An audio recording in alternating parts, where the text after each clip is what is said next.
বাঙালির সেরা উৎসব দুর্গাপুজো। দুর্গাপুজোর কার্টেন রেজার মহালয়ার ভোরে মহিষাসুর মর্দিনী আর বীরেন্দ্র কৃষ্ণ ভদ্র কোথাও যেন সমার্থক।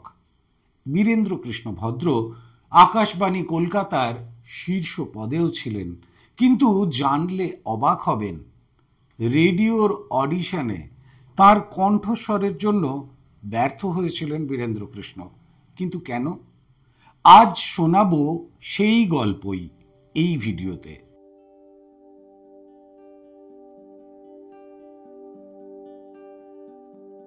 বীরেন্দ্র কৃষ্ণ ভদ্রের কণ্ঠস্বরে আকাশবাণী শুনিয়েছে একের পর এক যুগান্তকারী অনুষ্ঠান। ভারতের স্বাধীনতা থেকে রবীন্দ্রনাথ ঠাকুরের প্রয়াণ কিংবা উত্তম কুমারের তিরোধানের ধারা বিবরণী।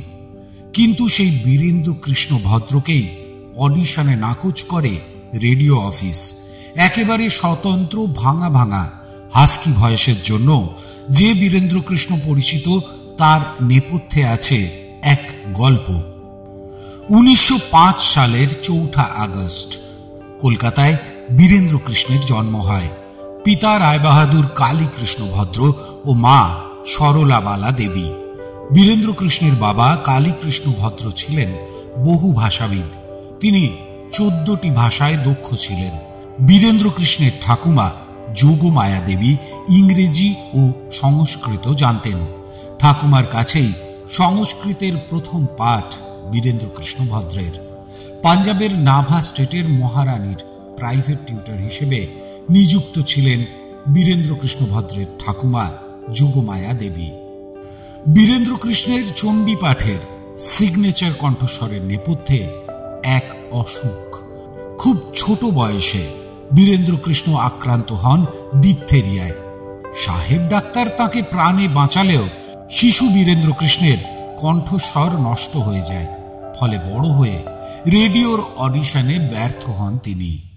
প্রবাদ প্রতিম বিজ্ঞানী থমাস আলভা এডিসনকে তার স্কুল শৈশবে পড়াশোনায় অমনোযোগী হওয়ার জন্য বার করে দিয়েছিল। ওয়াল্ট ডিজনিকে তার আঁকার শিক্ষক বলেছিলেন, তোমার দ্বারা আর যাই হোক আঁকা হবে না কোনোদিন।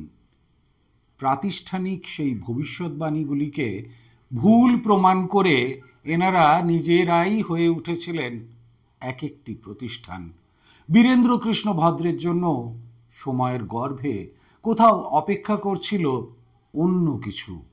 কিন্তু ওই অদ্ভুত গলার জন্যই একবার রেডিও থেকে খোঁজ পড়ল তার। একটি বেতার নাটকে রাক্ষসের ভূমিকায় বেতার অভিষেক ঘটল বীরেন্দ্র কৃষ্ণ ভদ্রের।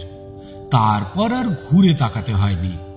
আকাশবাণীতে ভূতের চরিত্রে কণ্ঠশিল্পী হিসেবে অভিনয় করেন বীরেন্দ্র কৃষ্ণ ভদ্র।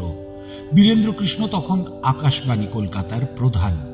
পঞ্চভূতের আসর নামে এক অনুষ্ঠানে প্রথম ভূত ছিলেন দা ঠাকুর শরৎচন্দ্র পণ্ডিত। তিনি ছিলেন পণ্ডিত ভূত, বীরেন্দ্র কৃষ্ণ ভদ্র ভূত। কৌতুক গানের শিল্পী শারদা গুপ্ত গুপ্ত ভূত। জনপ্রিয় গায়ক হরিদাস বন্দ্যোপাধ্যায় হয়েছিলেন বিপ্রভূত, আর নলিনীকান্ত সরকার অদ্ভুত। আকাশবাণী কলকাতায় এই 5 জন ভূত খোনা গলায় হাস্য কৌতুক করতেন, আর পুরোটাই ছিল তাৎক্ষণিক, আনস্ক্রিপ্টেড।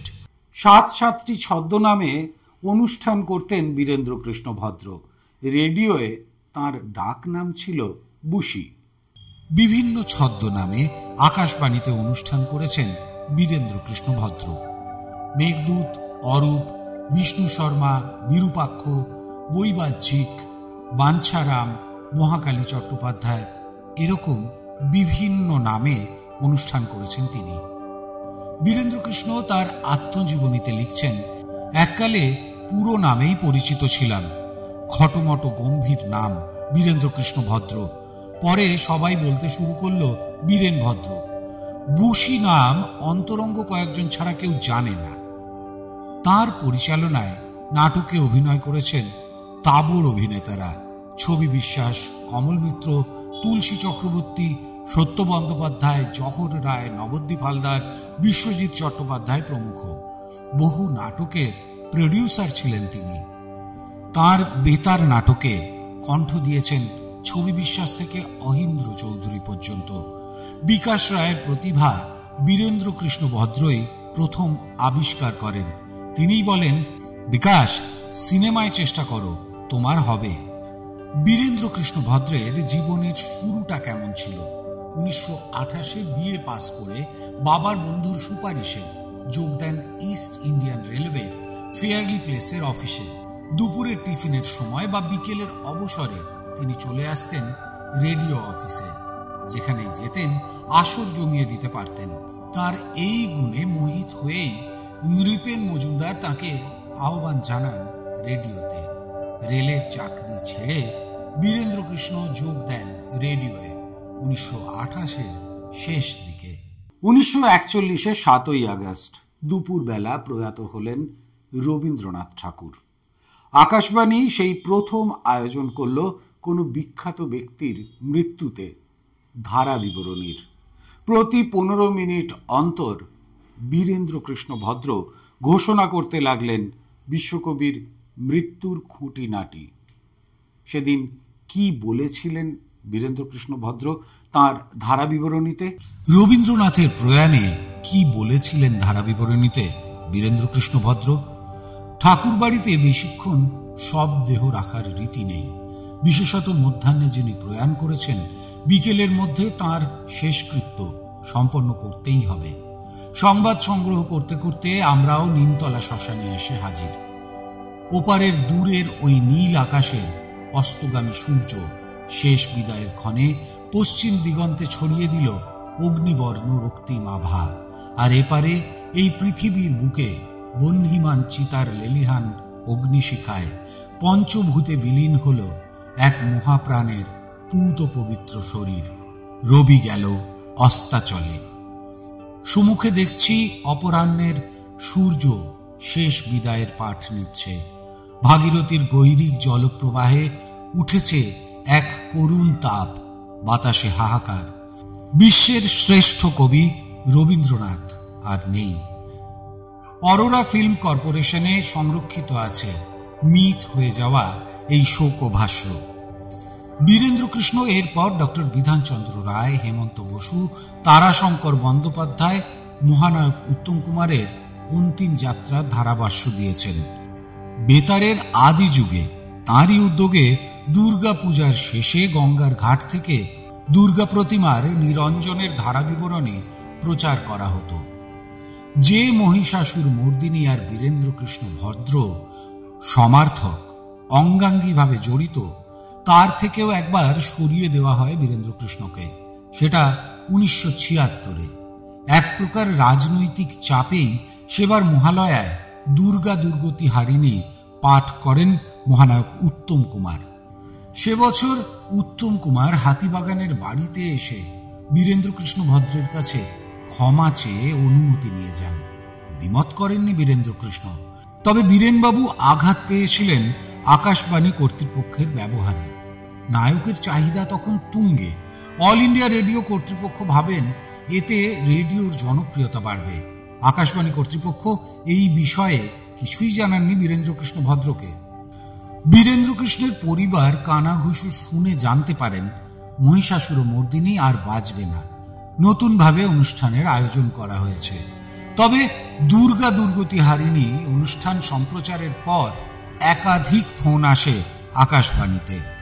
সাধারণ মানুষ তীব্রভাবে প্রত্যাখ্যান করে দুর্গা দুর্গতি হারিণীকে। শ্রোতাদের চাপে পড়ে আকাশবাণী বাধ্য হয় সেই বছর ষষ্ঠীর দিনে দুর্গা দুর্গতি হারিণীর বদলে মহিষাসুর মর্দিনী পুনরায় সম্প্রচার করতে।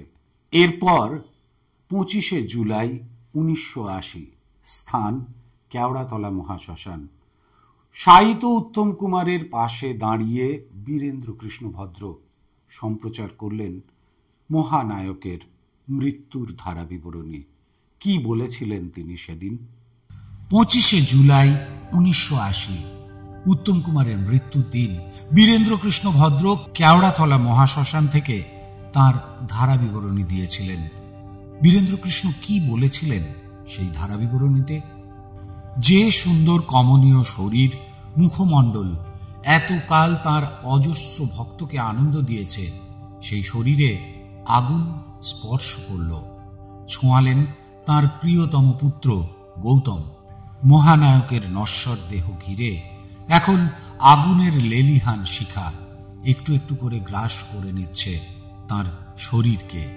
আমি দেখতে পাচ্ছি কাতারে কাতারে মানুষ এসে একবার পাদস্পর্শ করতে চাইছে। মহানায়ক উত্তম কুমারকে নিয়ে সাধারণ মানুষের আবেগকে অনায়াসে বীরেন্দ্রকৃষ্ণ ভদ্র নিজের কণ্ঠের সাহায্যে বিহ্বল করে তোলেন রেডিও তরঙ্গে। এবারের দুর্গাপুজো আর 5টা বছরের মতো নয়। একদিকে তিলোত্তমার বিচার চেয়ে উত্তাল মহানগরী, অন্যদিকে পশ্চিমবঙ্গের বিভিন্ন জেলায় বন্যা পরিস্থিতি, জল এখনো কোথাও কোথাও মাথার ওপরে। আমি সেদিন একটা ভিডিও দেখছিলাম, মানে এই ছোট্ট একটা কয়েক সেকেন্ডের ভিডিও সেটাই প্রমাণ করে দেয় পরিস্থিতিটা কোথায়। বন্যার জলে সাপ এক জায়গায় এসে জড়ো হয়েছে এবং তাদের মধ্যে একটি সাপের মাথায় একটি ব্যাঙ বসে আছে। এই পরিস্থিতিতে যতটুকু পারেন আনন্দে মাতোয়ারা হন, বাড়ির মানুষের সঙ্গে, আপনার আশপাশের মানুষের সঙ্গে। সবাই ভালো থাকবেন, ভালোভাবে দুর্গাপুজো উদযাপন করবেন।